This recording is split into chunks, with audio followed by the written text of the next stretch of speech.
So I know this has happened to you before. You're out and about with your kids in the middle of a day, and of course all of the other kids are at school. Whoever you run into when you're out and about, they usually ask your kids, "So, where do you go to school?" or "Why aren't you at school today?" And we respond, "Well, we homeschool." I have gotten just a variety of answers in response to that through the years. It's usually things like, "I would never be patient enough to do that," or "You must be a saint to be at home with your kids all day." if I missed any, leave them in the comments below.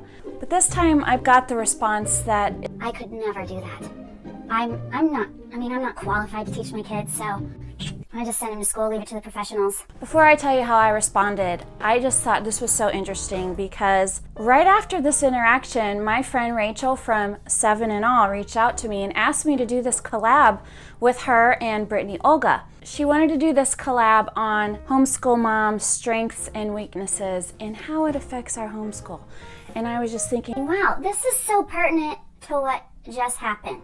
so before I move on, just a little bit about Rachel's channel. She is a second generation homeschooler, so she has been through it all and still has siblings that she helps her mother homeschool. So her channel just has a wealth of experience and knowledge. She lives overseas. She's teaching her kids not only to speak English, but also Spanish. So she has a really interesting and unique perspective on homeschooling. And Brittany, she has kids similar ages to my younger two, and she shares a lot about her homeschool journey and how they run their days and the curriculums that they're using. So make sure you check her out.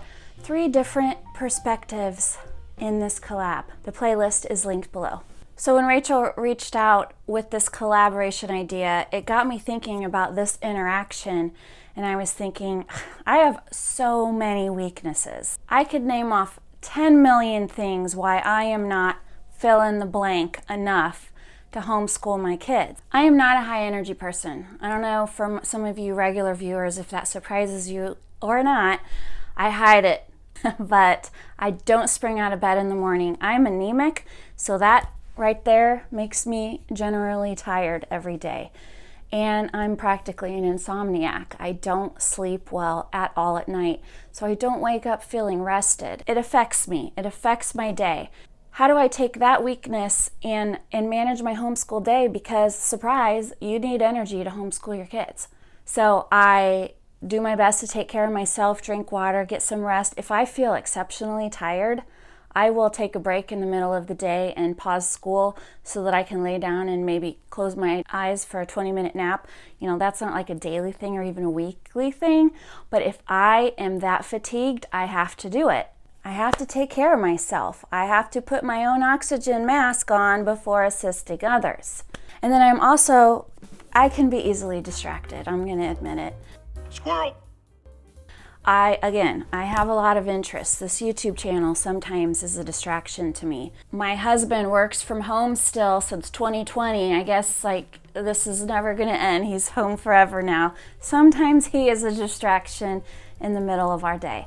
So I have to schedule our homeschool day, schedule when we start, this is school time, uninterrupted.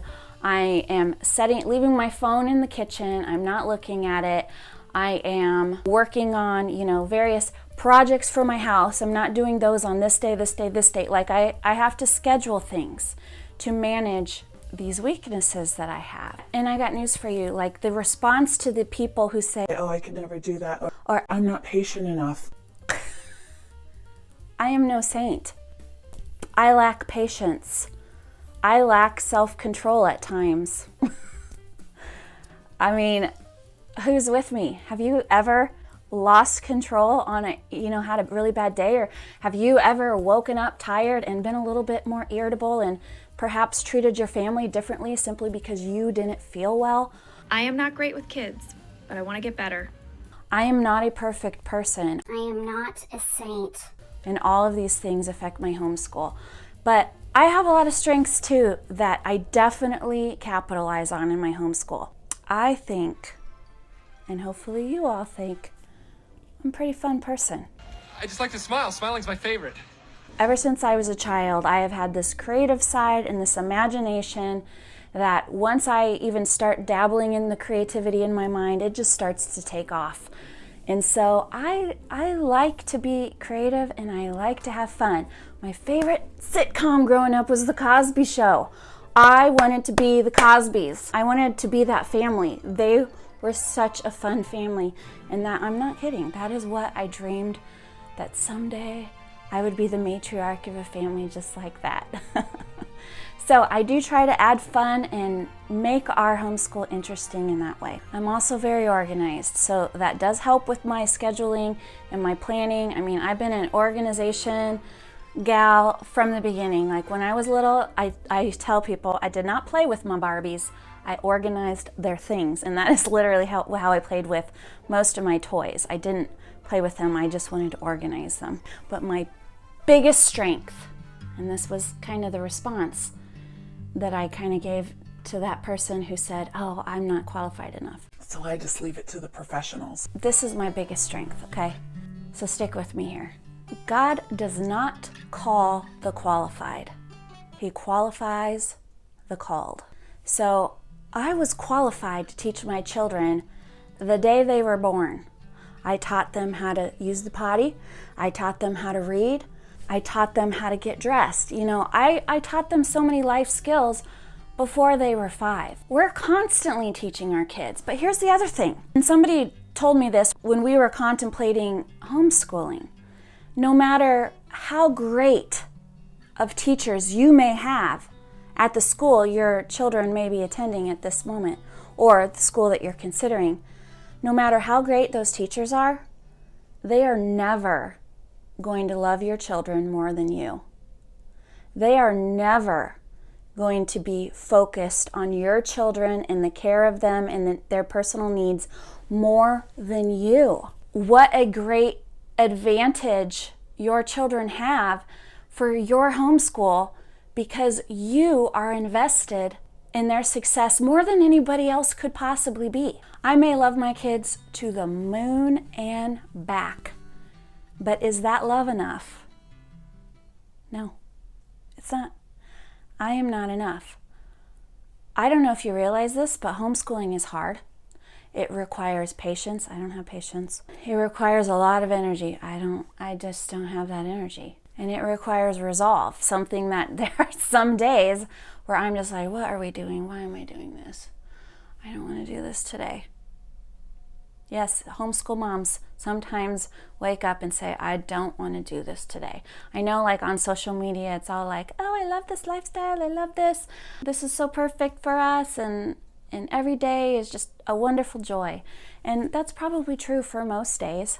But there are those days where I'm like, oh, it would be so much easier to put those kids on the yellow bus and send them away, and so I could have the whole day. It would be easier. So that resolve ain't there every single day. My weaknesses and my failings are many. Well, this doesn't sound like a strength, Rachel. Is this supposed to be motivating us or what? So why are you qualified to homeschool? Why are you doing this again? Because in Christ, I can do all things. I can do all things through Him who gives me strength. I wake up in the morning with no patience, no energy, no stamina, no resolve, no determination. Like, I don't wake up with those things. I have to go to the throne and say, Lord, I need strength for today. And He provides it. I can do all things through Him who gives me strength, but apart from Him, I can do nothing. I'm not enough. Apart from Him, not only am I not enough, I can do nothing. It doesn't say apart from Him, you can only do some of those things. So you're definitely not enough. Not only are you not enough, you're insufficient 100% on your own. In Him, you can do all things. In Him, I can do anything that He has called me to do. Like, that is not like some green light to say, oh, in Him I can do whatever I want, or I can do all things. In Him I can do this interest and this interest, and I want to do this, and as long as I slap the name of Jesus on it, I can do it. No, that is not what it means. It means in Him, whatever He's called you to do, because I'm not relying on my own qualifications. I'm relying on His promise, and guess what? He's qualified to deliver. So Paul said in 2 Corinthians chapter 12, and he said to me, "My grace is sufficient for you, for power is perfected in weakness. Most gladly, therefore, I would rather boast about my weaknesses, so that the power of Christ may rest upon me. Therefore, I delight in weakness, in insults, in distresses, in persecutions, in difficulties, on behalf of Christ. For when I'm weak, then am I strong." I mean, have you guys ever felt so weak? I literally cannot do this on my own without Christ. I just can't emphasize this enough. I'm tired. I'm not a high energy person. I have to get over that because I'm not even enough to take care of this house some days. Okay, so yeah. Rely on Christ. I get it. But practically speaking, how do you schedule your homeschool day to capitalize on your strengths and minimize your weaknesses? So start with this video right here on how I schedule my homeschool day. And I have a whole playlist also on how to organize your homeschool to have these little systems to help you. And so if this was helpful, give me a thumbs up. Don't forget to check out the playlist. Don't forget to subscribe. And until next time, bye.